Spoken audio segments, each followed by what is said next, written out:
Hey, Bruiser buddies, this is Wrestling Nostalgia with Dave Dynasty. Before we dive into the episode, make sure you hit subscribe on the podcast platform you're listening on. Also, follow me on X at The Dave Dynasty and subscribe on YouTube by looking up Nostalgic Dave Dynasty. You can also buy one of my shirts at ProWrestlingTees.com/The Dave Dynasty. Now, enjoy the show.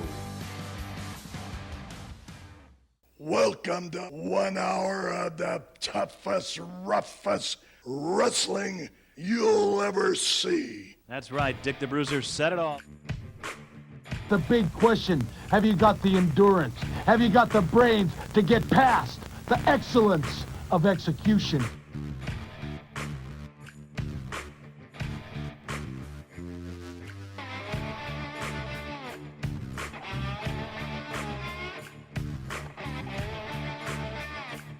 The reason why Axe and myself were put on this earth is to demolish people.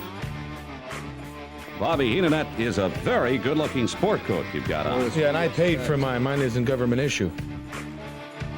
Hello, everybody. Lance Russell and Dave Brown right along ringside. By golly, we're ready to go with another big week of championship wrestling.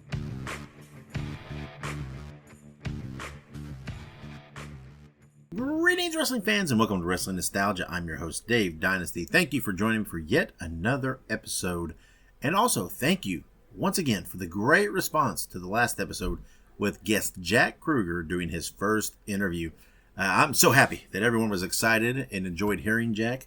The interview went great. I was so excited myself to do that interview, and it was so much fun. Jack will be back on the show in the future to tell more stories. The train keeps a rolling. This episode, my guest is none other than the Boogie Woogie Man, handsome Jimmy Valiant.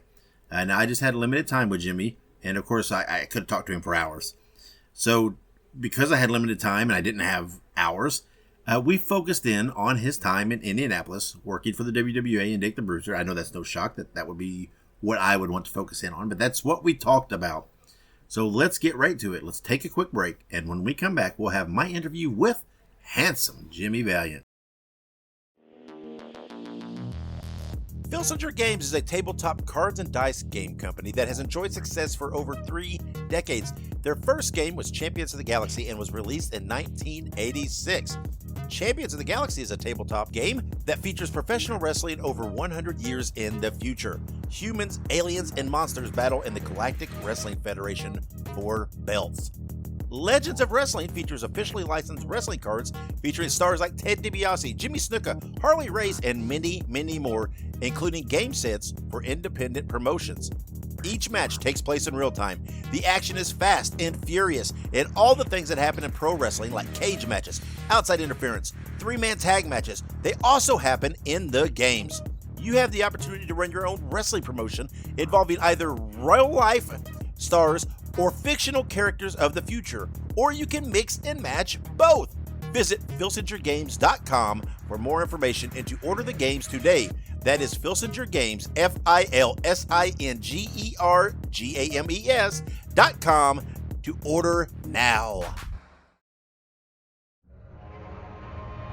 If you like horror movies, be sure to check out Dave Dynasty and Ike Isaacs on the Listen to Their Screams Horror Podcast. It is available on all podcast platforms and on social media at Listen to Screams. That is Listen, the number 2, and Screams. At this time, I'm being joined by a WWE Hall of Famer, the Boogie Woogie Man, handsome Jimmy Valiant. Sir, how are you?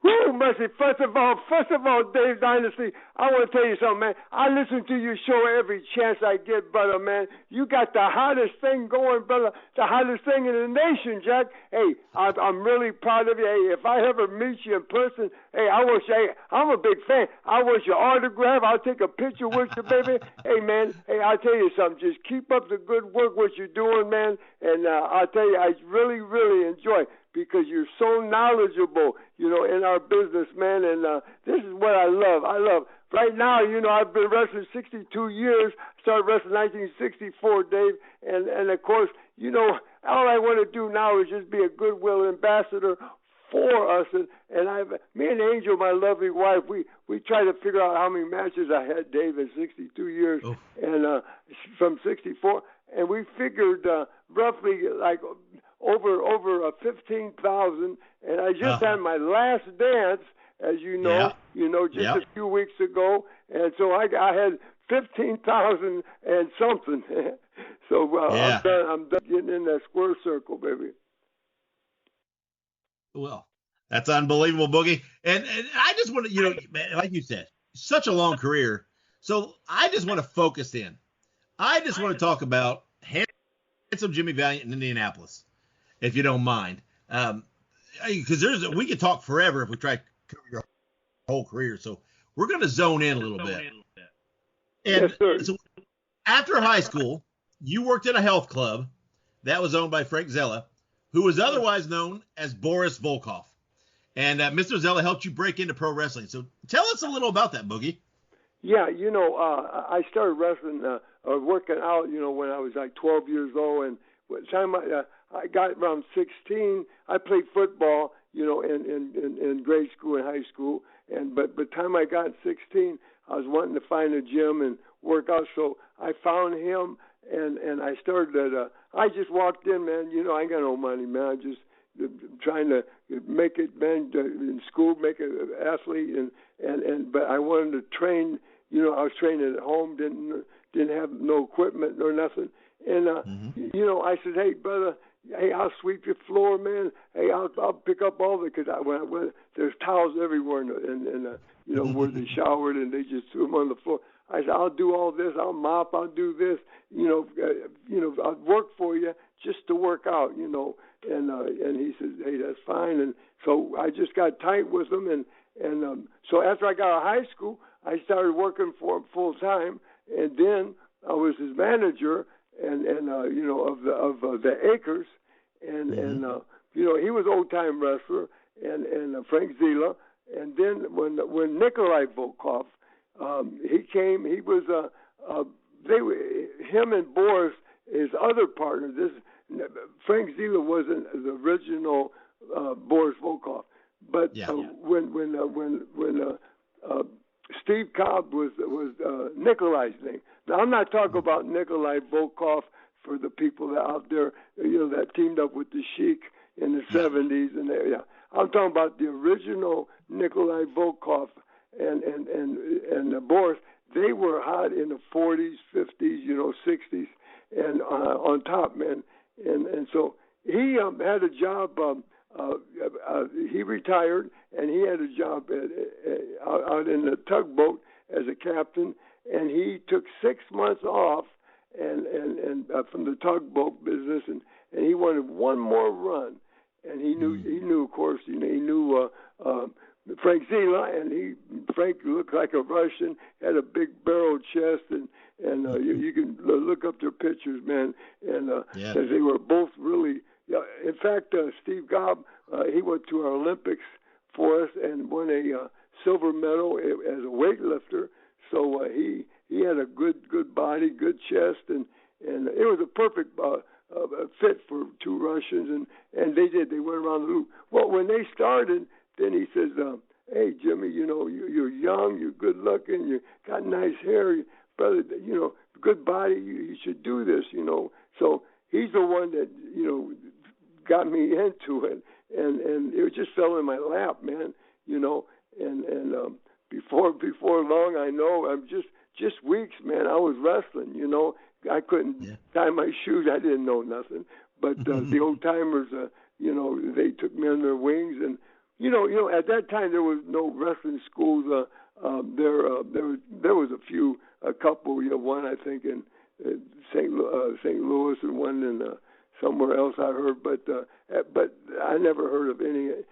But the way you got in was you couldn't be a wise guy. Dave. You got to be really respectful, and which I was, man, and these guys, they all had cauliflower ears and big crooked nose and big necks, man. And I mean, hey, they could really hurt you, and if you was a wise guy and thought you knew everything. And but they took me under their wing, and you know, they just took care of me and broke me in, and hey, brother, hey, everybody beat me on TV, brother, man, you know, everybody, and they seen some potential in there, and then all of a sudden they started letting me, you know, win a couple, and then they said we got to get him out of here before he gets labeled, just, you know, because we beat him so much, so that's how that all started right there. You know, there's guys, man, you know, like when they did start having these wrestling camps, you know, like I got one here in Charlottesville, Virginia, you know, and Hall of Fame Museum called Boogie Wrestling Camp. Just look it up. Come any Sunday, 12 to 4, be my guest. No ticket to buy. Just be my guest. Watch them train. Free matches, and you go in all the buildings. You got full access. But any Sunday, 52 Sundays a year. But like Gagne had a school later on, and also Dave, real fast, and then in Florida, you know, Eddie Graham did, and they broke Hulk Hogan's leg, you know. Yep, and then they broke a couple guys' arms and shoulders, man, for Gagne, you know, because they had all the shooters there. Billy Robinson and of course then they brought in the Iron Sheik, and he was training them guys, and he was the Olympic champion over in Iran, and he really was. And then over in Florida, you know, they had shooters there too, you know, and that hurt you, brother. If you thought you was you know, if you didn't listen or thought you knew it all or whatever, Yeah. And early in your career, you worked around several territories. You had your first run with Bruiser. You worked for different places. But then you went to Dallas, which is really memorable because working there for Fritz von Erich, that's when you became Jimmy Valiant. Jimmy Valiant. Handsome Jimmy Valiant. So tell us about that and getting the name Jimmy Valiant. Yeah. The first day, you know, they called me. I was in Oklahoma, and for Watts, and they just bought in. Gagne, Watts, and Fritz bought in to they're in Oklahoma, and so the territory, and so I was 3 months, and they were just you know, working me and beating me on TV still, because this was, you know, just still I'm on the road and still doing it, and so then they called me in Dallas because they see me on TV, and of course Fritz owned part of that territory, you know, so when I went in, then the first day, he says, Jimmy, come in. This was Monday. He says, come in Monday at the Sportatorium, and you know, you know, for a little get together meeting, and so I just got in town there and got my family settled in, you know, and everything, and you know, got an apartment and everything, so everything so fast, and so boom, so I show up, and then he sits down, and he says, sit down, son, and then he's behind his desk. He says, I mean, this happened this fast, Dave, just in minutes. He says, you know, we got to change your name. I said, okay. You know, he's my boss, brother. He said, I went in as handsome. No, I'm sorry. I went in as Jimmy the Body Valiant. Valiant. Valiant. And he says, well, see, he says Jimmy Valiant is too close to Johnny Valentine, because Johnny Valentine was there in the territory at that time, and he was the hottest heel, man, the hottest thing ever. You know, of course, that's Greg's father, and I says, okay. And he says, your name is Handsome Jimmy Valiant. And he says, and I'm going to work you a heel, work you a bad guy. And, oh, man, that's what I wanted to do, because before Bruiser and I was a good guy, and I wanted to be a bad guy so bad. And I didn't. What got me was, all I heard was, I didn't even hear the name. All I heard was that you were going to work you as a heel. And I said, oh, man, I was so happy. But afterward, I said, you know, Jimmy Valiant and Johnny Valentine, there's not too much difference either. But he named me Handsome Jimmy Valiant, and that's the name that stuck. And I had quite a few names. Yeah. Mm-hmm. Sure. Yeah. And like I said, after leaving that, you're right, you had a good run in New York. But I want to focus on you after that run in New York. You came back to Indianapolis in the early 70s. And at that time, you were managed by Bobby Heenan. So tell us about working with Bobby Heenan. Oh, man, pretty boy, Bobby Pretty Heenan, boy, yeah. Handsome Jimmy. And, you know, at that, it was around, 73 seemed like. It was the best year, and they had the best talent, Bruiser did at that time. And I just came out of New York, man, and I got back in there, and, I already went to Japan for 8 weeks, and so, you know, where you got all your publicity, first of all, is in New York. And the first time in there, before, in the early 70s, I was on Bill Apter and George Napolitano. They put me on like 15 different covers, you know, of magazines, man. And I'm just a young kid in Madison Square Garden, brother, on top, man. It's just unbelievable. And Boston Gardens and Philadelphia, oh my God, everywhere. There's where all the population is, and that's how Vic Senior, he would say, hey, I play to the masses because there's so many people out there, see. But anyway, that's how you get all your. It was before cable, where the whole world seen you. Where the whole world, the only way they would know is through magazines, because these magazines were around the world. So when I came back, man, they didn't remember, you know, me there when I was getting beat all the time and all that. Here I come on. Oh man, that's Handsome Jimmy from New York City, and it was just amazing. And so then they had oh my goodness, Pepper Gomez was there, and Bobby Heenan, he managed me. He managed Baron von Raschke was there. Yeah, he managed Ernie Ladd. He managed all the heels. He managed Big Cat Ernie, and Ivan Koloff. We had hey, Bob Ellis. Oh man, Sailor Art Thomas. We had what a crew we had. Sure. Yeah, and during this time period, you were also working some through in Ontario for Dave the Bearman. You bet. And that's where you met a guy named John L. Sullivan. That's right. And in 73, you and Bobby Heenan had the idea to bring Sullivan into Indianapolis, make him your brother as a Valiant. So tell us how that idea came about, how you pitched it to Bruiser Snyder and got it through. You bet. The whole deal was Bobby's idea, because Bobby wanted to leave because he got his break with Bruiser. I got my break with Bruiser. We all, if Roski got his break with Bruiser. In fact, I was just in last Saturday, this past Saturday, I was in New Jersey with, it was the 80 Wrestling Con there. Oh, and, yeah. And I'm sitting right on my table, just it was me and the Baron, and I've known him 60 years, man.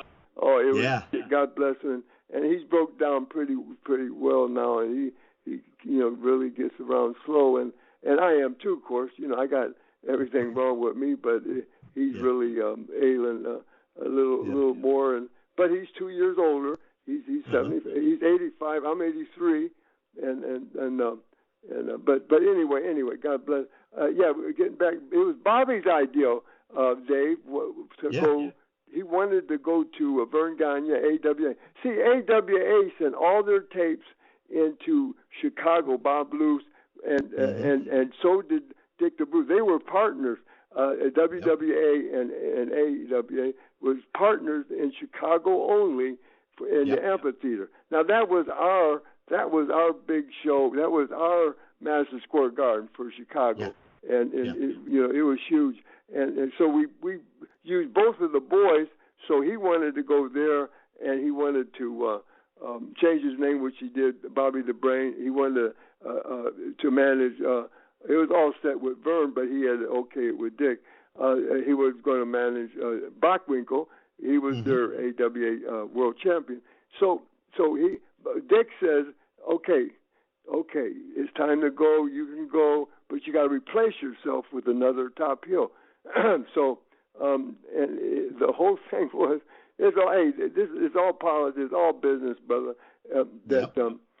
So he's racking his brain. you know, this is all on Bobby. And he says to me, remember that young, big, good-looking kid, man? Man, you guys look just like together, like brothers, both blonde, big guys. Because at that time, you know, I had big muscles, and so did he. And he says, man, that'd be a good Valiant brother, you know, and Bob for your brother, and that would replace me. And he says, you know, and he figured out where he was in Pittsburgh, and he was up there. And who helped him get in was Bruno Sammartino. They lived in North Hills, which is a suburb of Pittsburgh, and so they contacted Pittsburgh and Bruno and Dick the Bruiser's wife, Rio. She's Italian, and she always wanted Dick to bring Bruno in to meet him and to be there in Indianapolis and WWA. So Dick got on the phone and he talked to him and he said, you got that kid, John Sullivan, man, you know, and yeah, and he says, well, you know, we'd like to bring him in and make a Valiant brother with Jimmy, Handsome Jimmy, and Bobby came up with the name Luscious Johnny, man, you know, and it was good, brother. We talked about Luscious Johnny coming in, and you know, he's mean, he's green, but he's a machine, wrestling machine. Brother, man, hey, we told him, I said, hey, there's no difference between Luscious Johnny and Handsome Jimmy. The only difference is I'm not luscious, I'm just handsome, and Luscious, he's not handsome, he's just luscious. We're the Valiant brothers, man. And we had so much heat on him, you know, and we walked, when he walked down, never did a TV, me and Bobby talked about him for about 3 weeks. And we had a big expo show. That was a big show there in Indianapolis. And we walked down the aisle the first time, and I'll tell you this story, brother, man. We wrestled the world champions, which was Wilbur Snyder and Pepper Gomez had the WWA World Tag Team belts. And so we went out there with Bobby, Pretty Boy Bobby Heenan, and Luscious Pretty Boy and Handsome, and we went down there, and man, they booed, they're throwing beer, they're trying to burn us with cigarettes, and we're just getting to the ring. I mean, he had so much heat, he couldn't believe it, man. And we had the match, and we beat him for the belts. We walked out there with the belts, man, and this is so good, man. It just warms my heart, breaks my heart, or whatever. It's just something that I'll never forget. And that night, Bruiser paid. See, they would pay you every night there in territories, except for the Garden, Madison Square Garden, and the Boston Garden, and you get it in a check in a few weeks. But every territory, Texas, no matter where you went, Florida, I don't care where you wrestled, man, you know, San Francisco, Atlanta, every night you get paid cash. You know, after the matches, and they'd bring a case of beer out. All the boys grab a beer and wait till they cut that pie up. But that night, Bruiser handed me and handed Bobby and handed Johnny $1,000 because it was a big sellout, man. And he cried. He cried like a baby. He never made money like that in one night. And it just, it just shows you what happened. But the deal was, if he brings him in, then Bruno, they're going to bring him in, and when we get a few months, bring Bruno in, and they're going to work it around where he teams up with Bruiser against the Valiant brothers, in Chicago and Indianapolis, and so Rio could meet him, and he was there, and so that happened, and it was good. Yeah, it was good.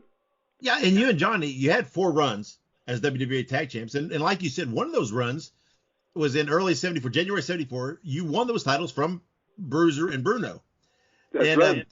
And what even makes that even more unique was at that time in that match, Bruno was the WWF World Champion. Right. He had already regained that belt. That's pretty incredible. It was first time ever, in the Garden there too. We did that with Chief James Strongbow, and we had 2 shots there in the Madison Square Garden with them, and Vince McMahon. See, I only worked for Senior, as I told you. Yeah, Yep. The first time I was there in the early 70s, Junior, which everybody knows, the Vince McMahon now, but he wasn't even there. He's still in college or just getting out.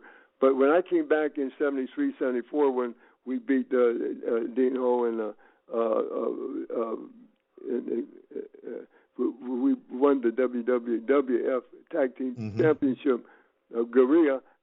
When we beat them, he was commentating and doing interviews and then of course when we came back and they I stayed there 15 months every time, and you get all the publicity, all the newspaper, and before that's how you got world famous and world renowned and by through the magazines. Now they would take Bruiser would be in and of course all your biggest Dusty and different stars, but to really get on and be covered up and getting cover after cover, you have to be working for WWF.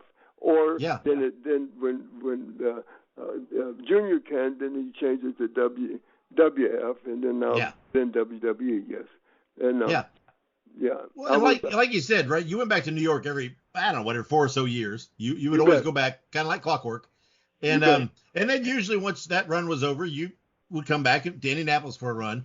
But like you mentioned, around 74, when you were getting ready to go back to New York, you tell a story in your book where you're trying to give your notice to Wilbur Snyder, an 8-week notice, you said, and nobody would take your notice, right? They were just saying no. So tell us about that. Yeah, well, see, Wilbur Snyder was partners with Dick the Bruiser for WWA, and how they got that territory, he was WWA was out in California. That was Los Angeles. Sure. WWA, that was their title and everything. He beat Blassie out there, and in a couple of weeks he was going to go back and have a rematch. And he flew back home, and he kept that title because who was running Indianapolis at that time was Fred Kohler. From Jim Barnett. Yes, sir. And so he just went to Australia, and he left a committee there to run that, and that's when Bruiser and his mother had real big in politics, and they got channel. They got the main channel there, and Dick the Bruiser had a meeting with all the boys. He was the hottest heel, not only there but in the country, brother, at that time. Yeah. And the hot baby face was Wilbur Snyder. Yeah. And he says, and they were partners. And so Wilbur and him, and they said, guys, you can do what you want to do. I just got this. He showed them the TV we're doing. He says you can stay and do with what you're doing, for Barnett, their committee thing, or you can just come over on our side and make money because we're taking over. We start TV this week, and if you want to make money, big money, come with us or do what you want. Everybody just, because Barnett was gone. They all went with Bruiser. And that's how that, he took it. And he kept the belt, and it was WWA, and he had the world belt, and he never went back for a rematch. And so they, and it's almost the same thing that happened, when Buddy Rogers did that with Bruno Sammartino, and same thing. That he took that belt, he beat Fez, and he was supposed to come back for a rematch, and he, that's how when Vince Senior took over there and made WWF, and Bruno beat Nature Boy in just seconds, a backbreaker, and that was it. And they combined the belt, and they just made their own belt, the world belt, and that's how that happened, and that's how Bruisers happened. So anyway, so me and Johnny going back to New York. Here's your answer for that question, and is that Dave Bruiser was the man. In other words, Snyder would just kick back, and Bruiser was the boss. He did all the figuring. He did all the payoff. He did everything, and of course, Snyder worked, and that's it. And he was getting his cut of the pie, but Bruiser was the boss, and he was the man. So he was in Florida. He had a condo in Florida, and he would go there all winter, and then he would just fly in for the big shows and TV on Tuesday, do all the interviews we did, and so the whole thing was I wanted to give him a good head start. So I said, please, Wilbur, we're going to New York. It's all set, da-da-da. And he says, oh, geez, Jimmy, no, you got to talk to Bruce. I said, I understand. I will, but I want to give him a good head start, 8-week thing. And he says, oh, no, I can't accept it. I said, no. What I'm saying is call when you talk. I know you talk to him every day. Mention it to him, and then when he gets back, I'll see him, Saturday at the big show. He says, no, I ain't mentioning nothing. He says, you tell him Saturday at the big show. So he didn't want no part of it, baby. Yeah. And that Bruiser, hey, let me tell you, it's so funny because he kept booking us all the way up and even after. He was still booking us, but we gave her no, we got to leave. We did. Yeah. We left and did her thing. Yeah. Yeah. But as we start to wind down, I do want to mention you came back around 77 in Indianapolis. I do want to mention because at that time you were managed by Major Duke George. So tell us a little about Duke George. Oh, brother, he was such he was a Chicago boy, and I was already after came back later after that good run, and of course he was such a fan, and they brought him in because he had a good look, and they made him Major Duke George and put riding pants on him, and oh yeah, he was a good thing, and so when Bruiser told him that hey, you're gonna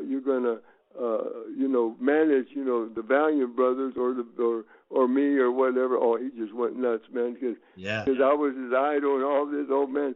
But he was such a good guy, and it was just a great thing, and the young boys they struggled, brother, man, just like I did. Hey, man, I'll tell you a story. Dick the Bruiser told me when I first started. He says, hey, first of all, people at factories, Dave, only make like $100 a week, at this time, early 60s. And they were making $3.08 an hour because I worked at a little factory for one summer. And everybody in the whole plant it made the same, unless you were a master electrician or just a master of a plumber or whatever, and otherwise everybody made the same money and $100 a week roughly, and so he says, don't worry, Jimmy. He told me right away. He says, what you're going to make in Terre Haute or what you're going to make in Fort Wayne, don't you worry about what you're going to make here or there. Spot shows, little shows. Sometimes we'd make $15, sometimes we'd make $30, sometimes, $45, but he says, but just count everything up at the end of the week. That's what you see. So don't never say nothing about no payoff until you see that final what you made. And so everybody's making $100 roughly, a regular job. And so we'd get to $15, $20 payoff, and $40 payoff. But how he did it was every Saturday we had a big show, either Hammond Civic Center. Then another one would be the Chicago Amphitheater, and the other one would be the Expo in Indianapolis. And so every Saturday, we'd go to St. Louis, for Mushnick, and so he'd book us there. So we'd be somewhere big, and that night, even your opening match, hey, you get get $150. Well, right there, you take the 150, brother, or 100 and a quarter, it depends. But, first match, well, you're making in one night what you did the other boys in a regular job, and then you add them other 20 and 35, and hey, you ended up with like around $200. So you're doubling. Sure. See? Yeah. So and gas was cheap, and hey man, I'd bring my sandwiches, man. Make the trip and come home every night, and hey, that's how we did it, and that's how it works. But the boys didn't make much money, some of them, and it's just everything's timing in life, Sure. And, you bet. Well, and part of that is in '77, right, when you're working for Bruiser. That's when you started going down Mondays for Memphis. Bruiser was letting you go down. That led to that, right, which you became a huge star in Memphis. But ultimately, you end up leaving Bruiser in '77.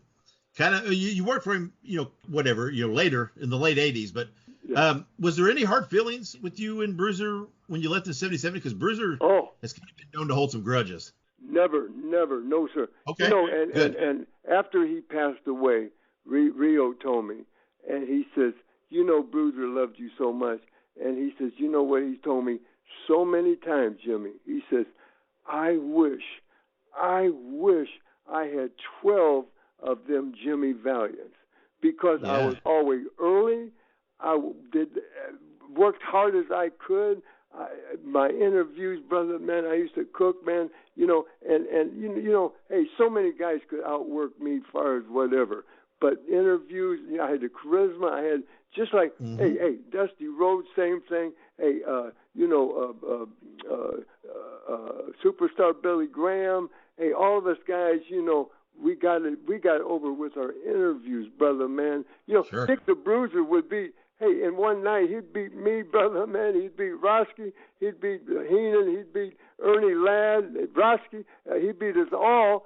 And then the next week, we'd just go and beat the kids. We just squash them. We wouldn't give them nothing on TV. And then I'd get on an interview, and I said, everybody's seen how I beat Dick the Loser. Dick the Loser. And the people at home, oh, you dirty.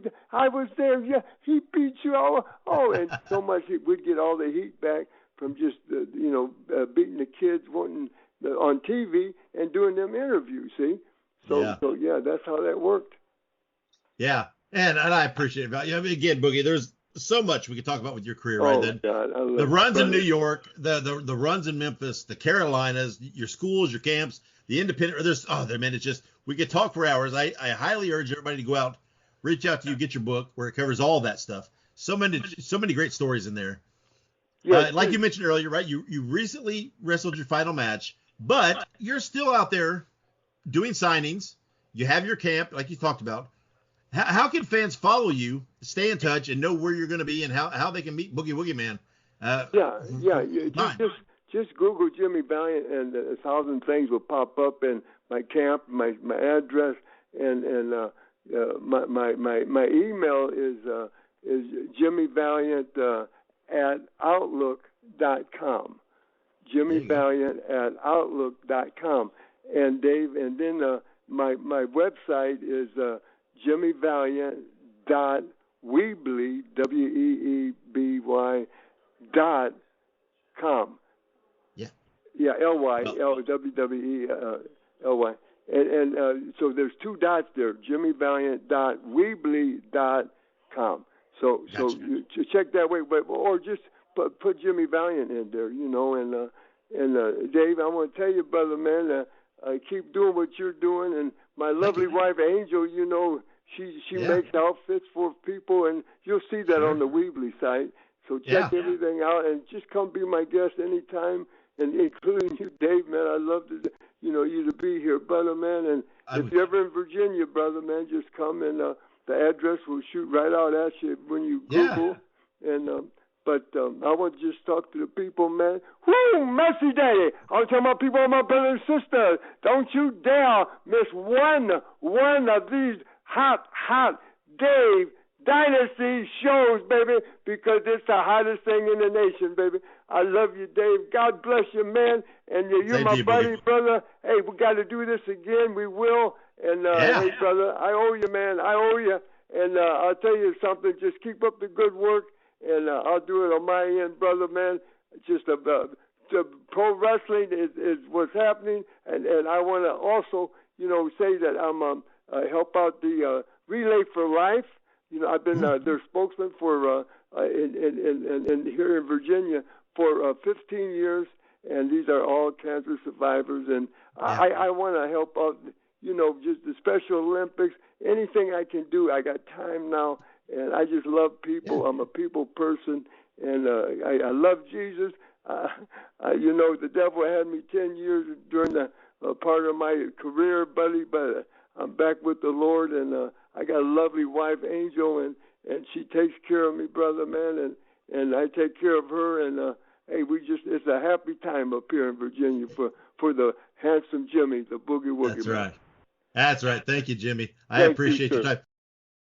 Available on all streaming platforms. It's professional wrestling's greatest, largest, privately owned wrestling library. All the classic hits, flips, slams, and pins of yesteryear are on one place. It's Ultimate Classic Wrestling. Check out the Nature Boy Ric Flair, Hulk Hogan, Mr. USA Tony Atlas, Tito Santana, Rick Martel, a who's who of professional wrestling's greatest spotlight stars ever to grace the squared circle, all in one place. Grab the best seat in the house for memories and mayhem on Ultimate Classic Wrestling. Hey guys, Ray Russell here. Lots of new stuff happening here at WrestleCopia.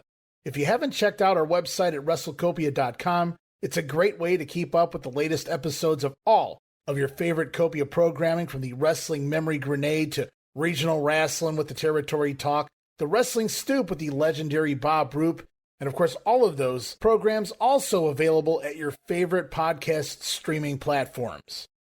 And if you want to stay up to date with everything going on in the Copia world, all the latest news, random thoughts, fun videos, pictures, and more, make sure to join the more than 33,000 followers over at Facebook.com/Wrestling Grenade.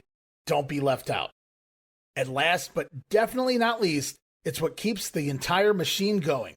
I'm talking about Patreon.com/WrestleCopia.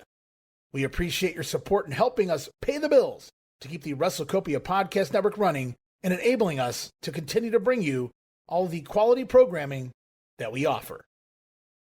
All right, and thank you to the Boogie Woogie Man for coming on and giving me that interview. I hope to talk to Handsome Jimmy again in the future, hear more stories. Again, there's so many more chapters to his career that I'd love to talk to him about.